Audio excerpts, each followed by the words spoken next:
Hello everyone, I am Lazy Ant. In the previous episode's closing, I mentioned that the grandson of the Huang Zhuan Xu, was also one of the 5 emperors. His most famous achievement was the battle against Gong Gong, who was known as the god of water. Legend has it that in the later years of the Huang he believed in ghosts and gods and neglected governance. Everything was decided by divination, and every household had someone acting as a shaman for divination. People no longer sincerely worshipped the heavens and were not at ease with agricultural production. In order to solve this problem, Zhuan Xu decided to reform religion and personally worship the ancestors of heaven and earth with a pure heart and sincerity, setting an example for the people. He also advised the people to follow the laws of nature and engage in agricultural production, encouraging them to cultivate land and prohibiting the use of divination to determine right and wrong. Finally, the society returned to normal order. Zhuan Xu's governance covered a very large territory, and he used his excellent character and wisdom to make many people sincerely submit to him. However, Zhuan Xu's actions made Gong Gong extremely hateful and jealous. It is said that Gong Gong was an evil water god, with a human face and a snake-like body, long red hair, and a very fierce and bloodthirsty character. He gathered some people who also did not obey Zhuan Xu to form an army and launched a surprise attack on Zhuan Xu. Upon hearing that Gong Gong had attacked with his army, Zhuan Xu remained calm and relaxed. He ordered the lighting of 72 signal fires and gathered his own army to prepare for battle against Gong Gong. In that ancient era, the sky and the ground were very close together. Once the battle started, Zhuan Xu relied on his outstanding military talent to defeat Gong Gong's army in one fell swoop. He chased Gong Gong's army from the ground, up to the sky, and then back down to the ground. After several rounds of fighting, Zhuan Xu's army had killed more and more of Gong Gong's soldiers. One of Zhuan Xu's subordinates, a 2-headed creature named Zhao Chong, led a swarm of poisonous bees to the battlefield, causing great damage to Gong Gong's army. They were almost completely wiped out, with soldiers lying all around in chaos. Gong Gong fled to the foot of Mount Buzhou in the northwest, with only 13 soldiers left by his side. Buzhou Mountain rose high into the clouds, blocking the path of Gong Gong's army. This mountain was a huge pillar that supported the balance of the heaven and earth, and it was one of the main pillars that Zhuan Xu relied on to maintain this balance. At this time, Zhuan Xu led his army from all directions with deafening sounds of killing and persuading surrender, and surrounded Gong Gong and his army. Gong Gong wanted to do evil until his death, and despite the consequences, he vented his resentment and rushed towards Mount Buzhou. With several loud noises, Mount Buzhou, which supported the balance of the world, was broken in the middle by his impact and collapsed. After the giant pillar was broken, the entire universe underwent a major change. The northwestern sky lost its support and tilted downward, causing the sun, moon, and stars tethered to the northern sky to no longer be able to maintain their original positions and slide towards the lower and more inclined west. This created the current paths of the movement of the sun, moon, and stars that we see today. After Mount Buzhou was broken, not only did half of the sky collapse, but also many huge caves were exposed. The ground cracked into deep pits and crevices, and the forest ignited into raging flames. Torrential floods spewed out from the earth, and all kinds of ferocious beasts emerged from the surroundings. The whole world seemed like a human hell. Goddess Nuwa was deeply saddened to see the suffering of the people she had created, and she decided to repair the broken world to restore a natural way of life for them. The myth of Gong Gong's anger hitting Mount Buzhou, also known as Gong Gong Crash Mount, along with Nuwa mending the sky, Hu Yi shooting the sun, and Chang'e flying to the moon, is collectively known as the 4 great myths of ancient China. Another version tells the story of how Gong Gong proposed a water conservancy project, which was opposed by Zhuan Xu. A great war broke out between the two, but Gong Gong failed to gain the support of the people. He then decided to break the pillar of the sky, the Buzhou mountain, to show his determination. According to the classic of mountains and seas, Gong Gong was a descendant of Shen Nong and was awarded the title of Gong Gong for inventing the method of building dikes to store water for irrigation.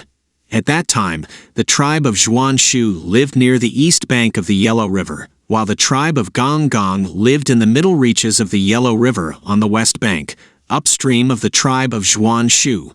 The Yellow River frequently flooded and caused suffering to the people.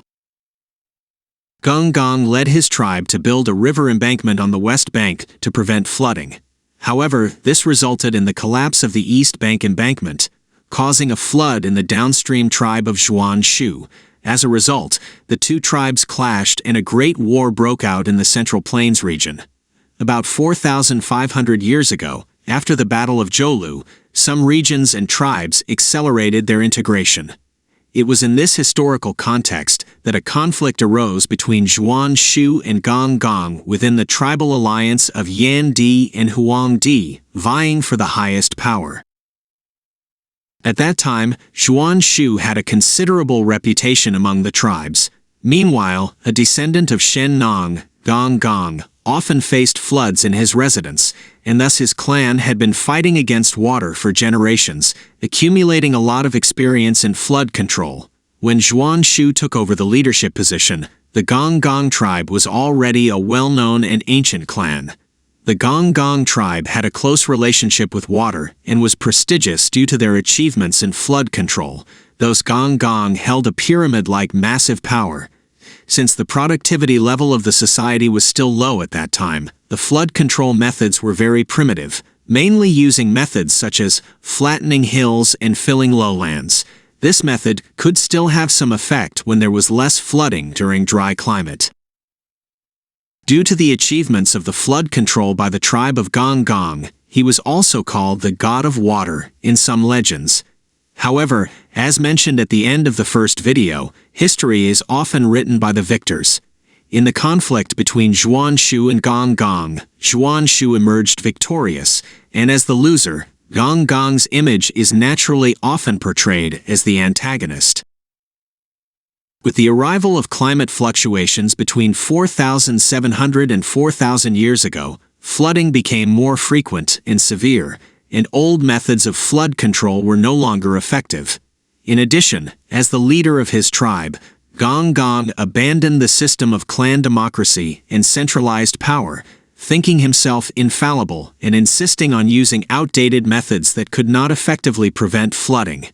This led to internal conflicts and conflicts with other tribes, becoming one of the reasons for the war between Zhuan Xu and Gong Gong. There are two versions of the story about this war in the historical documents. One version says that the serious floods caused by Gong Gong led to the military campaign launched by Emperor Zhuan Xu. At that time, the war was fought fiercely, and the arrogant Gong Gong was extremely angry in the face of the challenge from Zhuan Xu. It is likely that he recklessly used his accumulated experience in flood control, storing a large amount of water, and then destroying levees to counterattack Zhuan Xu with floods.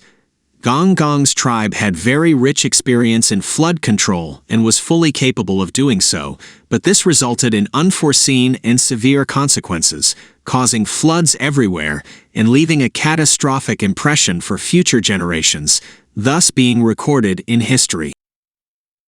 The other version says that Gong Gong and Zhuan Xu fought for the throne, and Gong Gong, in anger, broke Mount Buzhou.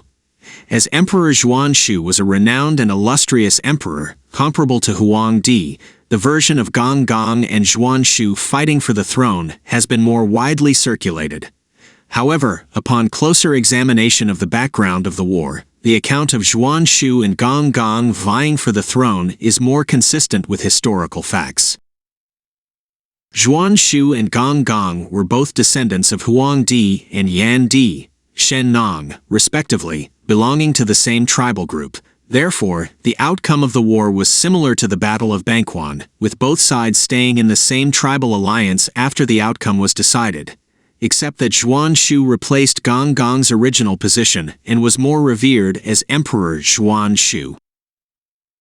After the great battle between Zhuan Xu and Gong Gong, Gong Gong did not exit the historical stage, but continued to contribute, and had a great influence within the tribe.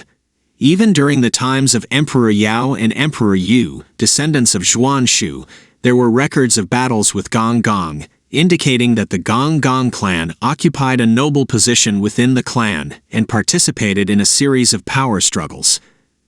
Therefore, the war between Zhuan Xu and Gong Gong can be considered as a remnant of the power struggle between Huang Di and Yan Di. In the next time, we will talk about another figure of the five emperors, Emperor Ku. Ku was the nephew of Emperor Zhuan Xu and his successor to the throne. Although there were no exciting mythical war stories like those of the Huang Di or Zhuan Xu, Ku and his 4 wives left many stories. There is a Chinese saying that goes, "Marry a chicken, follow the chicken, marry a dog, follow the dog." This means that in ancient times, women had limited economic independence and had to depend on men. Therefore, regardless of what kind of work or profession the men were engaged in, women often had to follow them and work together. The origin of this saying comes from a story about one of Ku's daughters who married a dog, and the saying has been passed down ever since. Let me emphasize once again that this is only an ancient story that has been passed down and has no derogatory meaning. Follow my channel to learn more about the history and stories of Chinese culture. You'll never have to worry about running out of topics and stories during your next gathering with friends. If you like this video, please give me a like and subscribe this YouTube channel. Every subscription is the biggest support. Thank you.